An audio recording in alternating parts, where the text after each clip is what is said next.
Olá, tudo bem? Sejam todos muito bem-vindos, todas muito bem-vindas. Começa agora mais um Alesp em Pauta. Hoje o assunto é Black Friday, uma das datas mais importantes para o comércio brasileiro, onde milhares de pessoas devem aproveitar descontos em produtos variados, tanto pela internet quanto nas lojas físicas.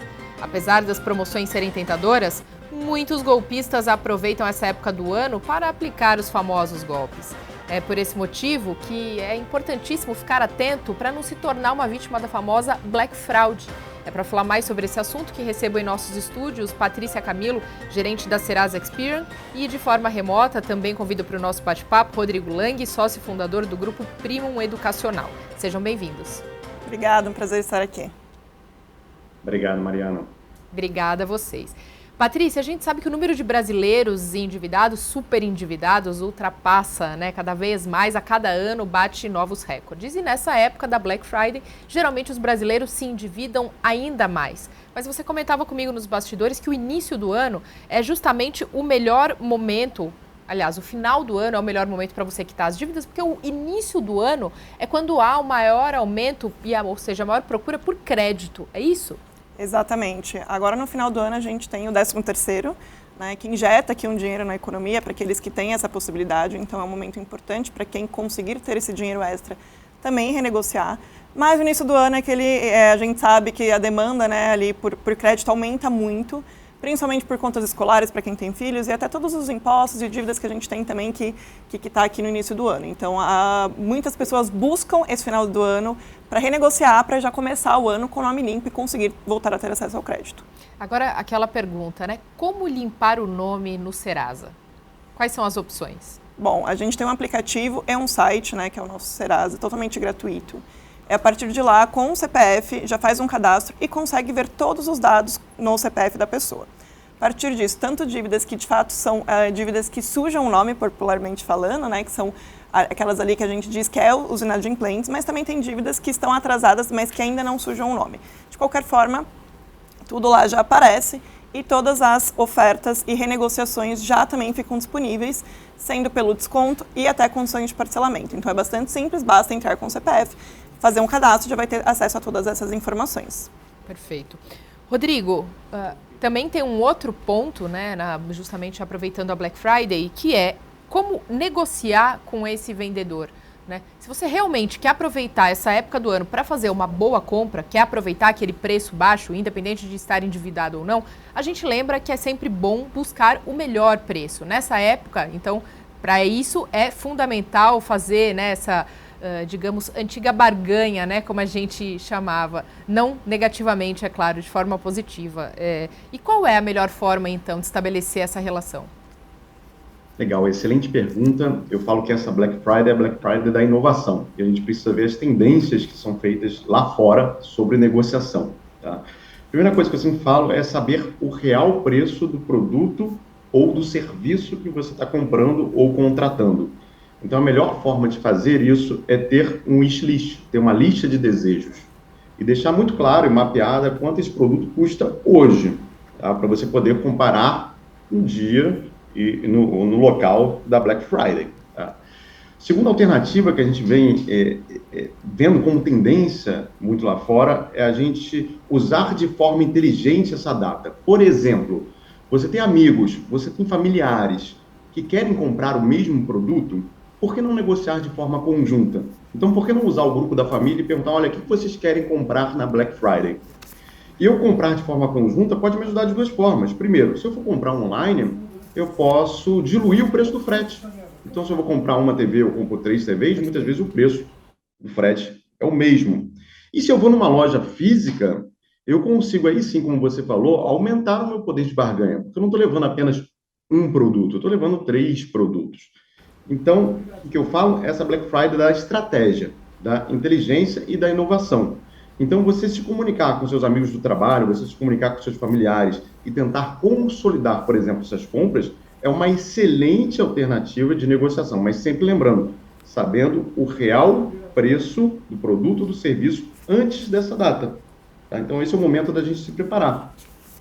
Aí quando você fala sobre esse real preço do produto antes dessa data, imagino que é porque geralmente a gente ouve falar muito, que antes de entrar na Black Friday, as lojas costumam aumentar esse preço, né, geralmente dobrar, justamente para que na Black Friday pareça ou dê a sensação para esse consumidor de que o preço está pela metade. Por isso é muito importante você ficar de olho nos preços reais antes da Black Friday, para ver se eles tiveram esse aumento ou não e não ser enganado. Agora, se a pessoa não está tão atenta assim, de repente, afinal a gente sabe que são muitos produtos para a gente ficar de olho e decorar, ou mais ou menos ter uma noção de base do preço de tudo. Existe alguma estratégia para saber? Existe. Hoje existem diversas ferramentas, você pode jogar em qualquer buscador, ferramentas que monitoram o preço dos produtos ao longo do tempo. E uma grande vantagem que a gente tem esse ano é a própria inteligência artificial. Então, quem tem acesso, por exemplo, ao ChatGPT de forma profissional, consegue pedir para mapear qual é o preço médio do produto do produto ofertado nos últimos 12 meses. Por isso que eu repito muito nas conversas que eu tenho tendo nos últimos dias. Essa é a Black Friday da inovação. Você tem diversas ferramentas que trazem mais consciência para o consumidor. Então, uma simples busca no Google, você coloca mapear preços dos últimos 12 meses. Vai aparecer dezenas de ferramentas. Então, você consegue elevar o seu nível de consciência e saber negociar melhor na hora de você estar na frente do vendedor ou na hora de você estar no site fechando uma compra. Perfeito.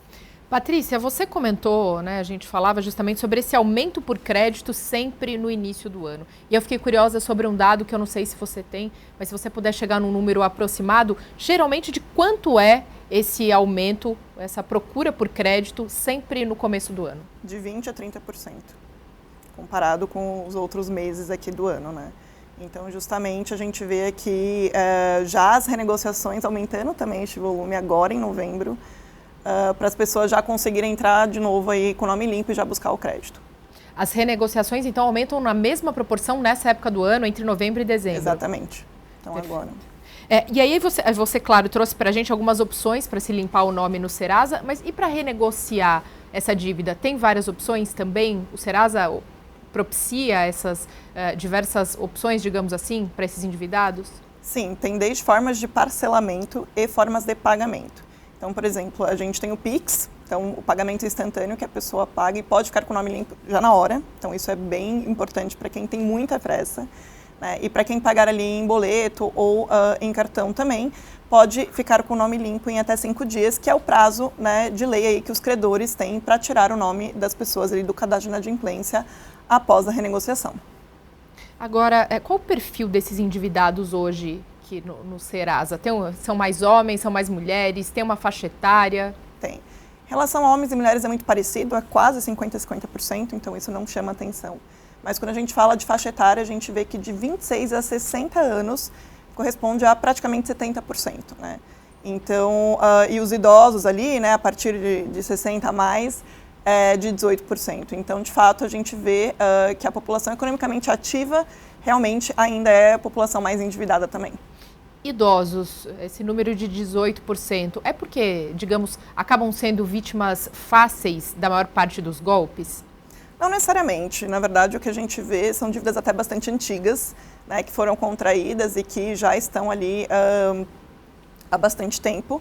Mas também na pandemia a gente viu um movimento um pouco diferente em que os idosos, né, eu falo idosos, mas enfim, claro, uma faixa etária ali de 60 a mais, que eles ajudaram a família neste período. Então, na verdade, a família recorreu a essa população, né, ali de uma geração mais antiga para ajudar neste momento onde todo mundo, né, foi pego ali desprevenido. Então, a gente viu esse movimento dessa faixa etária aumentando também o percentual ali nesses últimos 3 anos. E aí o Rodrigo falava sobre essa wish list, né, que as pessoas devem fazer essa lista de desejos antes da Black Friday, até para você não se perder, né, Rodrigo? Porque com as compras online, a gente sabe que tudo parece uma oferta muito mais fácil, tudo fica muito mais atrativo. Agora, como saber o que é um desejo e o que é uma real necessidade? Porque eu acho que isso vai muito de encontro com esse número de endividados que a Patrícia trouxe para a gente, que cresce a cada dia. Isso é uma excelente pergunta. Eu gosto muito de dividir a lista em 2 frentes. Uma é o que eu quero e outra o que eu tenho que. O quero pode ser uma lista um pouco mais extensa. O tenho que são coisas que eu preciso realmente comprar nessa Black Friday, que eu esperei para essa Black Friday. Tá? Então, o que eu tenho que? Minha geladeira quebrou. eu preciso comprar uma geladeira, mas eu vou aguardar até a Black Friday, ver se o preço vai ficar mais em conta, mas eu tenho que tomar essa decisão até aquela data. Eu botei aquela data limite. O quero não. O quero é uma lista um pouco mais extensa e que aí sim, se aparecerem promoções interessantes, eu posso pensar em fazer essa compra. Quando você não faz essa divisão do quero e do tenho que, o que acaba acontecendo? Tudo vira quero. Então você vai orientado por impulso, vai orientada por impulso. Então é muito legal esse planejamento. Dividir o que eu quero antes da Black Friday. Olha, se aparecer uma super promoção disso, ótimo. Mas se não aparecer também não tem problema. E o que eu tenho o quê? O que a gente vê que o consumidor brasileiro, ele tem esperado essa data para algumas compras que eles realmente precisam fazer. Ah, um casal que está montando uma casa. Ah, vamos esperar até o final de novembro? Até a Black Friday? Para comprar a cama, para comprar a geladeira? Essa é uma lista que eu tenho que, a compra vai ter que ser feita. Mas é diferente de uma compra de impulso que está lá no quero. E é muito importante mapear antes, tá? Para não ser induzido por promoções, por campanhas que acabam realmente mexendo no nosso senso de julgamento, tomada de decisão, e a gente acaba sendo orientado a clicar no botão de comprar, sem muitas vezes ter a necessidade real ou a necessidade mapeada anteriormente. Sem dúvida. Patrícia, essas compras online, como o Rodrigo trouxe para a gente, né, esse impulso de apertar o botão e tornar aquilo seu muito mais fácil, muito mais rapidamente, tem elevado muito essas taxas de inadimplência e de endividamento? Sim, quando a gente olha, o principal motivo de endividamento ainda são bancos e cartões de crédito. Né? Que o crédito, ele ainda é um crédito fácil, é um crédito de entrada, o cartão, com maiores juros do mercado, então conforme, né, a gente não honra aqui com esse pagamento, ele vai crescendo. E quando a gente olha os gastos aqui de cartão, a gente vê que está mudando um pouco, desde a pandemia de novo, né, afetou bastante a população, vem vindo custos aqui de supermercado e dias, mas ainda vemos sim, né, esses objetos de desejo que não são objetos de fato necessários de contas básicas ainda entrando, principalmente porque o cartão tem a condição de parcelamento, então para aqueles tickets um pouco mais altos. Então, acho que aqui essa dica realmente é muito valiosa e eu ainda complementaria com um fator, né? Que não adianta você querer comprar um produto, um objeto de desejo que não encaixa no seu orçamento, por mais que ele esteja no desconto. Então, assim, esse planejamento é sobre o que você quer, o que você precisa, mas também o quanto você tem, né? Quais são suas entradas e saídas aqui para, de fato, encaixar. Então, não tem problema você parcelar uma compra. É um mecanismo importante, é um mecanismo que, se você usar com sabedoria, ele é bastante interessante, mas desde que você saiba realmente o quanto encaixa. Então, às vezes a gente fica, né, super, nossa, descontão, legal, mas você não vai conseguir pagar de qualquer forma. Então, não adianta estar com desconto. Agora, quanto essa inadimplência no Serasa, né, quanto o seu nome atrelado ao Serasa impacta no momento de você conseguir a obtenção de crédito lá na frente, por exemplo? Bom, o que a gente tem, a gente chama, né, de score de crédito do Serasa, que ele é super famoso. Ele nada mais é que um termômetro da sua vida financeira. Hoje, muitas instituições usam, né, buscam desse score para entender realmente o histórico de bom pagador, né, do consumidor para conceder o crédito. Hoje, o que a gente tem aqui, né, de grandes pontos, a gente tem o histórico de bom pagador, que ele influencia até mais do que o de mau pagador, né, que é o cadastro positivo, todas as informações, que nada mais é do que todas as instituições com qual você tem uma conta, tem crédito principalmente, né, então cartões, empréstimos, todas as linhas de crédito que você tem, desde imobiliários, veículos, enfim. Tudo isso as instituições mandam, né, para as outras instituições para a gente conseguir entender legal. A Patrícia, por exemplo, ela tem todas essas linhas de crédito. Ela está honrando essas linhas de crédito? Excelente. O score da Patrícia é um score bom e ela vai conseguir crédito. Agora, se a Patrícia for ali uma mal pagadora ou não tiver esse histórico de bom pagador, ou seja, né, pode ser, às vezes ela nem tem uma inadimplência no cadastro dela, mas ela também não tem um dado ali falando que ela é uma boa pagadora, isso afeta o score. E aí, na hora que a pessoa ali, né, que for buscar um crédito, a empresa for buscar, o score dela vai estar mais baixo. Por isso que esse histórico financeiro de bom pagador é super importante para conseguir crédito. E limpar o nome é o primeiro para isso, né? Porque aí você consegue ter acesso ao crédito de novo, talvez com uma linha de entrada um pouco mais baixa, você vai honrando isso e vai construindo um histórico super importante. Então, o score de crédito, ele não é uma foto, ele é um filme. É um filme de toda a sua vida financeira. O que define essa pessoa uma boa ou má pagadora, de acordo com esse score que você fala pra gente? É exatamente, então assim, quanto mais linhas de crédito você tiver, que você honra, você já é uma boa pagadora. Se você tem menos linha de créditos aqui, é que nem, eu faço uma analogia, né? Que nem você emprestar dinheiro para uma pessoa que está passando na rua que você não conhece. Você vai emprestar dinheiro? Não, porque você não conhece a pessoa. Assim como se você já emprestou dinheiro para um vizinho, ele já pagou para você. Na hora que ele vier te pedir de novo o dinheiro emprestado, você não... Eu já emprestei, ele já pagou. Então, você acaba criando este contexto. E, ao mesmo tempo, se você já emprestou e ele não pagou, você também não vai, né? A sua propensão de emprestar de novo é bem mais baixa. Então, fazendo uma analogia, é exatamente assim que funciona, só que numa forma ali já com as instituições com qual você tem acesso ao crédito.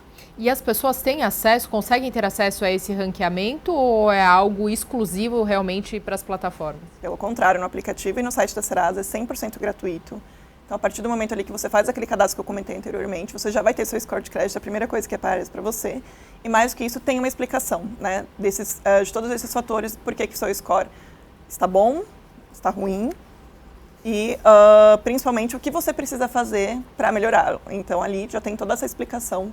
Então, eu falo que o aplicativo da Serasa é um aplicativo que todo brasileiro deveria ter, porque justamente ele é um termômetro da sua vida e ele, mais do que isso, ele te ajuda a entender, né, te empodera de fato a entender o que você precisa fazer para melhorar a sua situação. Rodrigo, voltando para esse momento das compras, né, e aproveitando esse momento que está chegando aí da Black Friday, como você pode, quais são os mecanismos para evitar ser lesado durante uma compra? A gente sabe que tem aquelas letras pequenininhas embaixo, né? Muitas vezes a pessoa não vê sobre as condições, sobre os juros. Você se atém geralmente só, né, ao DX por tanto, né? Agora, aquelas condições menores você não se atenta tanto. E aí, no que ficar de olho? Eu acho que o mais importante aí é você saber a credibilidade com quem você está comprando, tá? Quando você fala principalmente em compras online, os últimos golpes, os últimos tentativas na última Black Friday, pelo menos, foi a criação de lojas geradas para Black Friday, tá? Então, dê preferência para instituições de serviços ou produtos que muitas vezes você já fez compras no passado. Então, ano passado isso foi muito recorrente, tá? Você recebeu uma oferta, a oferta está super tentadora, você clica na oferta e você faz a compra. Isso aconteceu muito com produtos falsos e com empresas falsas que jamais entregaram. Então, o que eu falo, o processo de compra é um processo de relacionamento, foi o que a Patrícia acabou de falar. Eu vou dar preferência para comprar de quem eu já comprei, de quem eu conheço, de quem eu pesquisei em sites de score, como, por exemplo, Reclame Aqui, e vi que tem uma boa reputação. Então, eu preciso fazer uma pesquisa e eu preciso fazer uma compra consciente, tá? Eu não posso ser induzido a propagandas que levam a afetar o meu processo de julgamento, tomar decisão e tomar essa decisão de forma rápida.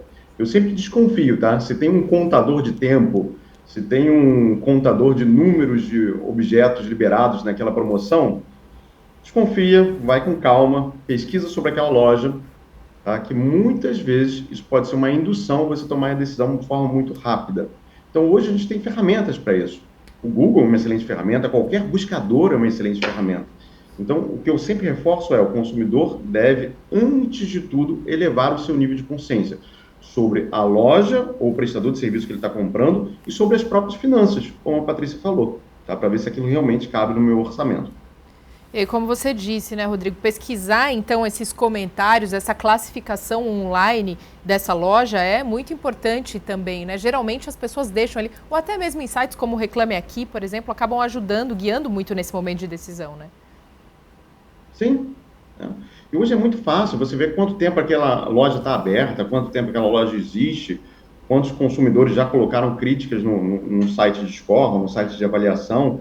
Essa informação eu tenho. Tá? Só que hoje em dia, principalmente golpistas, eles têm mecanismos para induzir você a fazer uma compra rápida. Então eu sempre falo, quando está muito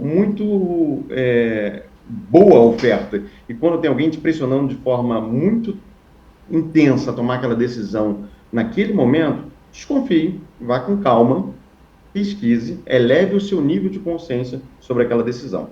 Nós recebemos uma pergunta aqui, acredito que o Rodrigo possa nos ajudar. Rodrigo, é o seguinte, incorporar uma perspectiva diferente pode ser uma estratégia eficaz para uma decisão mais consciente? Pode. Tá? Mais uma vez, isso tudo resume no planejamento do Black Friday. Tá? O que eu falo, você precisa planejar o que você quer naquele Black Friday. Eu quero ter a minha lista de desejos, ter a minha lista de tenho o quê. Tá? Segundo, como eu posso usar o Black Friday ao meu favor? Abrir um pouco o meu espectro de vontades. Olha, uma excelente alternativa para o Black Friday é eu me desenvolver. Então, por exemplo, será que eu não posso usar esse Black Friday em vez de comprar produtos, comprar cursos ou comprar programas de capacitação para eu me desenvolver? Será que eu não posso aproveitar esse Black Friday para tentar enxugar a minha conta do cartão de crédito? Vou dar um exemplo. Pouca gente faz. Na nossa linha de cartão de crédito, você tem muitas assinaturas. Tá? Você tem assinatura de canal de streaming, você tem assinaturas de grupos de compras, você tem assinatura de grupos de viagens. Será que não é o momento de eu ficar atento? Quanto eu pago nessas assinaturas? E se eu não posso cancelar e renovar minha assinatura no Black Friday? Então, vou dar um exemplo, sem citar nomes. Ano passado, nos Estados Unidos, teve uma grande empresa de varejo que ela cobra uma assinatura premium, né, para você ter o frete grátis. Essa assinatura lá estava em torno de $9. Durante a Black Friday, eles cobraram apenas $1. Então, todo mundo que cancelou a assinatura durante a Black Friday e refez a assinatura, ela economizou $8. Então, é interessante eu ter uma consciência sobre as minhas finanças e desenhar a estratégia que eu quero para a Black Friday. Perfeito. Rodrigo, Patrícia, nós vamos fazer um rápido intervalo no Alesp em Pauta de hoje. Daqui a pouquinho a gente volta e continua debatendo mais sobre a Black Friday. Você que nos acompanha de casa, fica.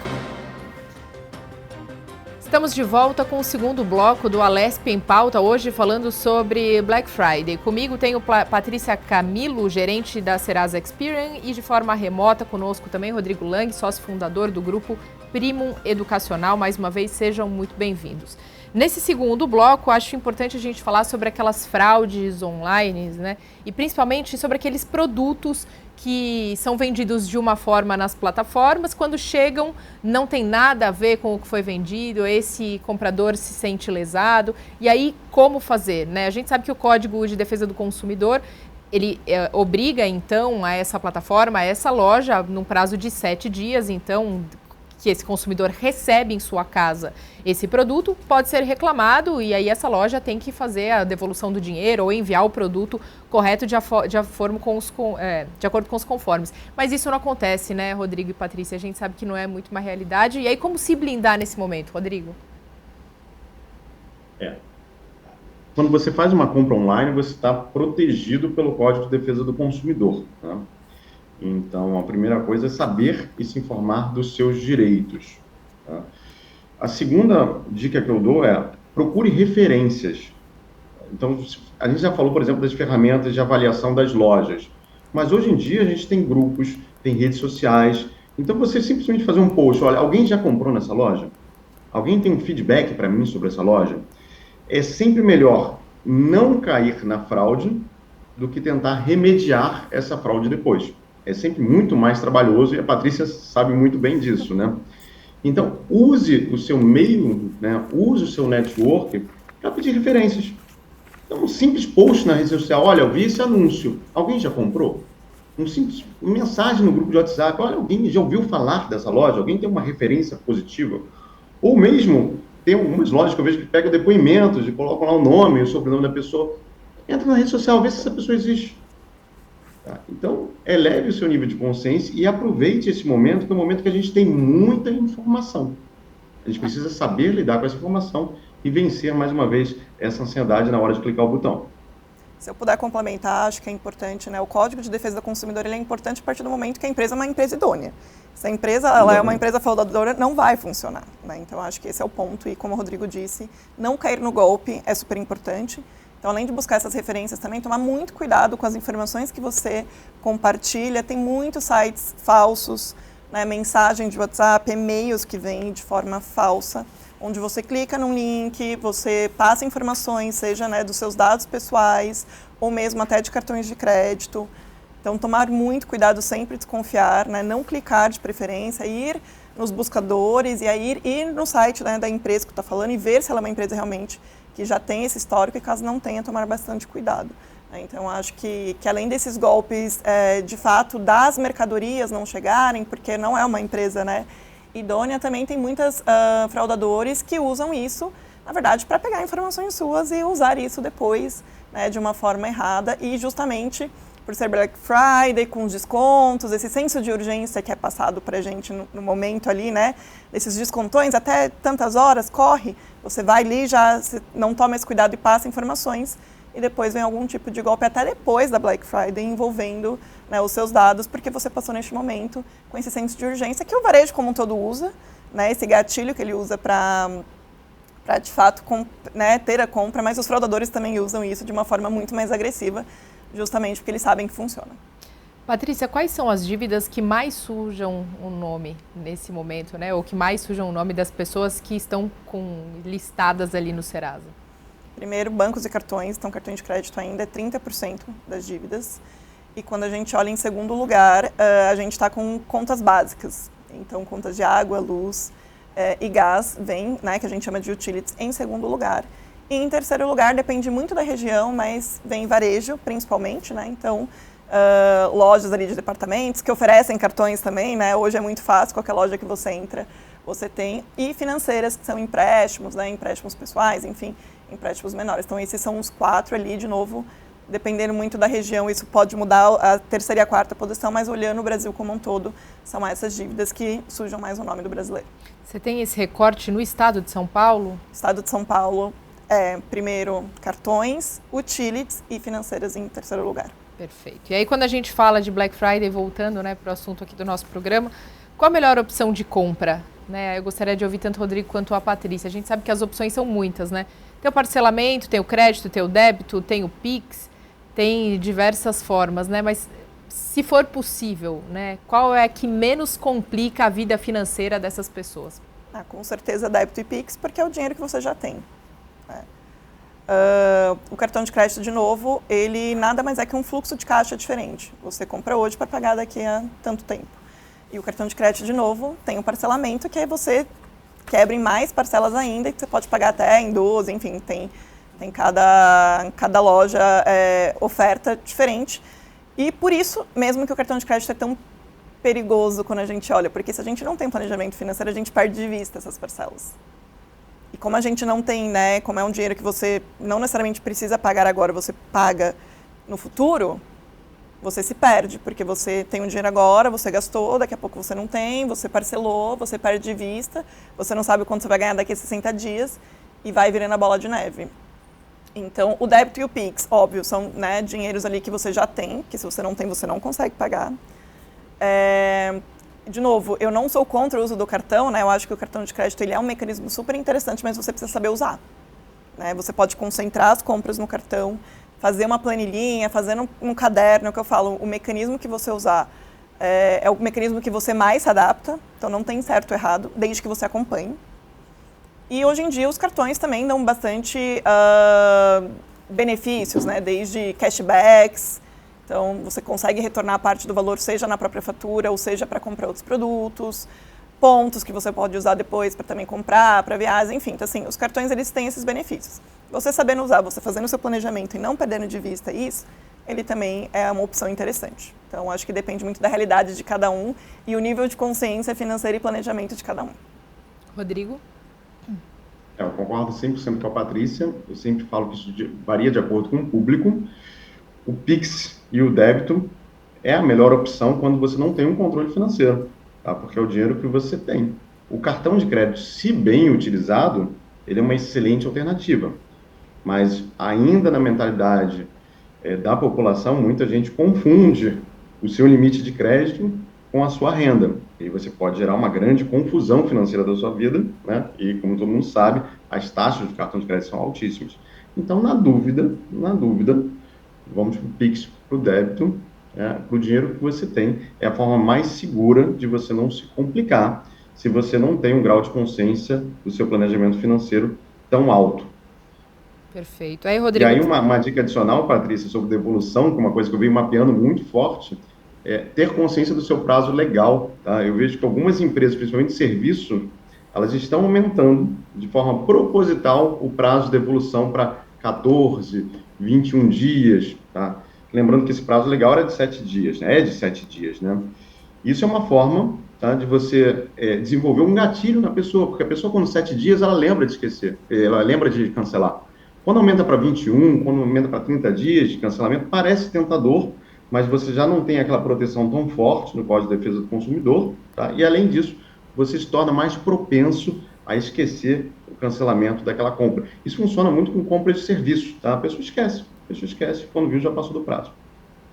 Rodrigo, falando sobre um outro prisma, né, aí sobre a ótica realmente dos comerciantes. A gente fala muito do consumidor, como esse consumidor é lesado, como ele pode se defender, como ele pode aproveitar, como ele pode não se endividar, mas como os comerciantes podem também se valer de forma positiva dessa época do ano?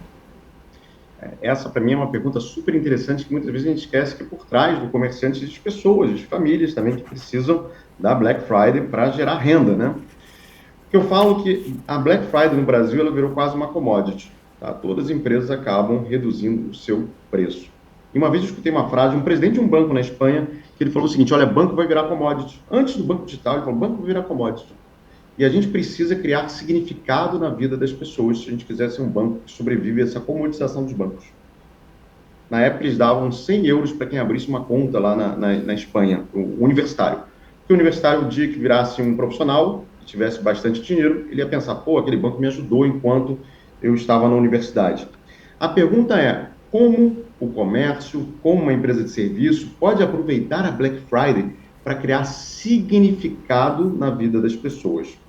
Eu falo que essa vai ser a Black Friday. Quem souber aproveitar, engajar o consumidor, envolver o consumidor com a sua marca, vai conseguir se diferenciar. Uma tendência muito forte que a gente está vendo na última semana nos Estados Unidos é, por exemplo, o processo de gamificação. Preparar o consumidor para o dia da Black Friday.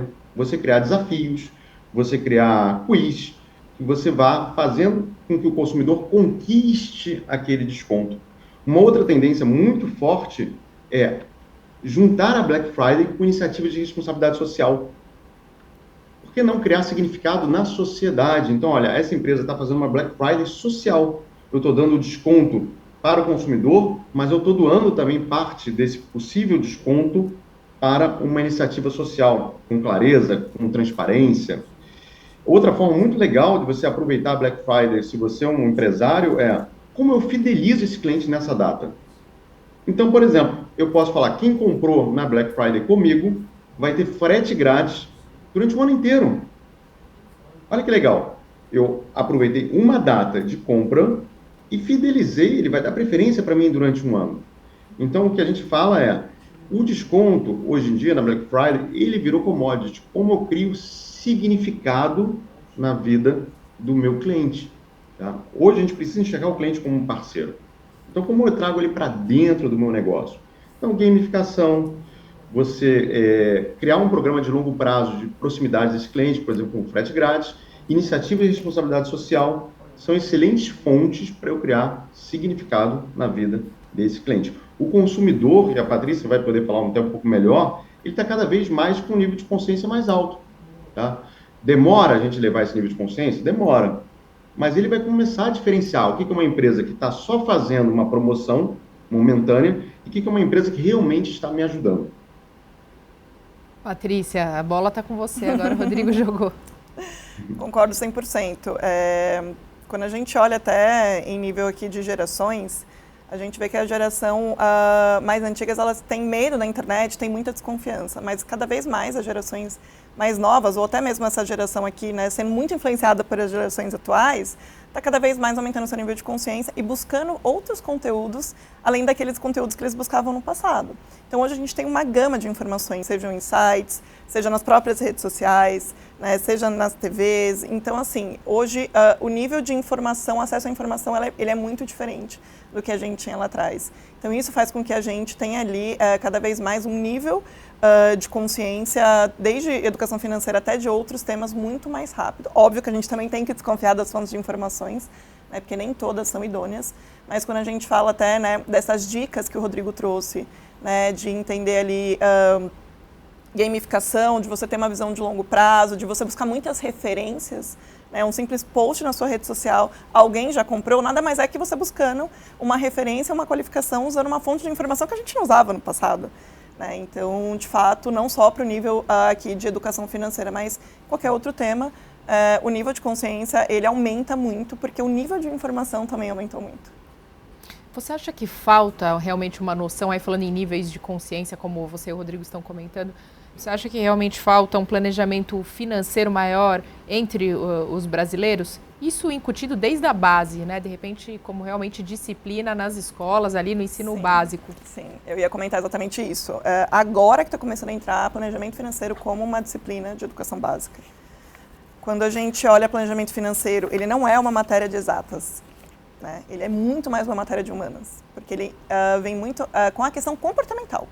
Então, é óbvio, saber calcular um juros, saber calcular, né, o quanto era o início, o fim, quanto isso aumenta, ele envolve uma matemática financeira, mas isso é o menor dos problemas quando a gente fala comportamentalmente. Então, você entender o que é um objeto de desejo, o que é uma necessidade, né, as suas entradas e saídas, e você juntar essas duas visões é super importante. E quando a gente olha também muitas pesquisas que a Serasa já fez, o que a gente vê é que o tema de finanças ainda é um tabu nas famílias. Né? Então, as crianças não conversam com seus pais não conversam com seus filhos sobre finanças, protege. Né? As crianças, não, isso daqui papai vai resolver. E a criança não sabe nem o que está acontecendo, não sabe as dificuldades. Né? Quando ela cresce, então eu passava dificuldade, mas eu não sabia. Né? Mesmo entre casais, né? Entre homens e mulheres, ainda não tem esse nível de conversa dentro de casa. Então, ainda é um tabu. Né? Então, trazer essa conversa para além do ambiente familiar é super importante. As pessoas sentem muita vergonha de falar que precisam de ajuda, de falar que precisam de dinheiro, de falar que estão endividadas. Quando a gente vai atender as pessoas que vão renegociar, é muito, até, eu falo que é engraçado, mas é um engraçado triste, na verdade. Porque a pessoa vem primeiro se justificar, olha, eu peguei essa dívida porque lá atrás eu precisei, e aí eu me enrolei, eu perdi o emprego e eu assim, né? Então, como se a pessoa precisasse se justificar do porquê ela está endividada. Então, eu falo que a gente tem que expandir para sair, né, deste assunto só de casa, das pessoas realmente buscarem informações além da informação de casa, tocar nesse assunto como a gente toca em outros assuntos, é um assunto aberto. Né? A família precisa ter um nível de consciência, até porque você não vai comprar algo para o seu filho hoje, ele precisa entender o porquê não vai comprar. Né? Então, esse tabu ele precisa sair. Essa vergonha precisa acabar. A gente tem pesquisas também que trazem o quanto isso influencia no psicológico das pessoas, de novo. Então, e entender, né, que essa educação básica que vai vir, ela não é simplesmente matemática, pelo contrário. Tem muito uma questão comportamental e psicologia envolvido, que é super importante para a gente realmente pegar todas as pontas que o planejamento financeiro envolve. Rodrigo. Isso que a Patrícia falou é genial e talvez seja o ponto mais importante da discussão de hoje, né? Eu falo que as pessoas realmente têm um verdadeiro tabu quando falam em dinheiro, tá? E não quer conversar sobre dinheiro. Isso vem da origem, tá? Quando criança que a gente ensina que é através de pequenas frases que dinheiro é uma coisa que não se conversa na mesa de jantar, não se conversa entre a família, é marido que não sabe quanto a esposa ganha, é a esposa que não sabe quanto o marido ganha. E eu sempre dou um exemplo que aconteceu no meu meio de amigos, tá? Eu tive um super amigo, médico, de altíssimo nível, que caiu num golpe de criptomoedas, de investimento. E eu falei, fulano, era só ter perguntado para qualquer um sobre isso. Né? E eu dei um exemplo, eu peguei no celular, falei, olha só, semana passada você comprou uma bermuda e você pediu dica para 3 ou 4 pessoas sobre essa bermuda. E sobre o investimento que ele fez, a pessoa faz por conta própria, ela não conversa. Então a gente precisa conversar mais sobre dinheiro. A gente precisa entender que dinheiro é um mecanismo que pode ser muito bem usado para realizar nossos sonhos, realizar nossos desejos. E é um mecanismo que dita grande parte das regras sociais que a gente tem. Então, a gente precisa ensinar desde criança que conversar sobre dinheiro é bom. Entender o valor do dinheiro do tempo, entender o que é realmente um crédito, o que é realmente uma fonte de receita, o que é uma fonte de custos, o que é um custo recorrente, você fechar uma assinatura compromete o seu orçamento, o que é um orçamento familiar. Então, esse assunto que a Patrícia colocou aqui, para mim, é o mais importante. Realmente, a gente tem uma restrição cultural muito forte em falar de dinheiro. O grande teste que eu falo é o seguinte, eu tive uma empresa nos Estados Unidos. Lá você pergunta para alguém, cara, quanto você ganha? A pessoa vai te responder na hora. Aqui, isso é quase inviável, né? É quase ofensivo você perguntar isso. Eu ia falar isso, é ofensivo conversa. perguntar. Sem dúvida. Olha só, a gente recebeu mais uma pergunta aqui do nosso editor-chefe, Evandro. Quando temos consciência integral do que entra e do que sai e de qual é o nosso objetivo financeiro, o poder de decisão passa a ficar nas nossas mãos. Mas por onde começar? Qual o passo a passo entre o planejamento financeiro e a Black Friday? E aí eu reencaminho mais uma vez para a Patrícia e para o Rodrigo também. Posso começar aqui, Rodrigo. Primeiramente, acho que um ponto é justamente entender quais são os seus gastos fora da Black Friday, né? Um mês normal, quanto você ganha, seja um salário fixo ou até mesmo, né, contas ali, rendas extras que você pode fazer ou a sua família. De novo, também não precisa ser só você, né? Se você tem ali responsabilidade sobre uma família e outras pessoas têm renda, também olhar o todo. Comprar uma geladeira que é para a casa inteira, por que não também olhar para todo mundo? Mas enfim, entender qual que é a entrada. E quando a gente fala de saídas, categorizar. Isso daqui é o que é supermercado, isso daqui são serviços, isso daqui é transporte, moradia. E a partir disso você começa... Primeiro que grande parte das pessoas já tomam uma surpresa quando começam a olhar isso. Porque, nossa, eu gasto tanto assim com transporte, acho que dá para eu ir de transporte público alguns dias. E aí você já começa a fazer as suas estratégias. Na hora você já vai começar a pensar. Mas acho que o primeiro passo é você ter essa ciência da sua foto atual. E a partir disso, já definir ali quais são essas estratégias de você conseguir reduzir. Ou você conseguir aumentar a sua renda também, que não tem nada de errado você buscar rendas extras, né? Então, acho que você tem que aumentar a sua entrada e diminuir a sua saída. E a partir disso, então, entender quais são os gastos realmente recorrentes que você... uma conta de luz. É um gasto recorrente, eu não consigo cortar, mas eu consigo diminuir. Então, eu vou tirar da tomada tudo enquanto eu não usar. É uma alternativa. E começar a fazer, né, esses planos de ações. E eu gosto de separar em curto, médio e longo prazo. Porque às vezes a gente fica, mas quando eu fizer tal coisa, eu vou lá na frente, aí você já esquece.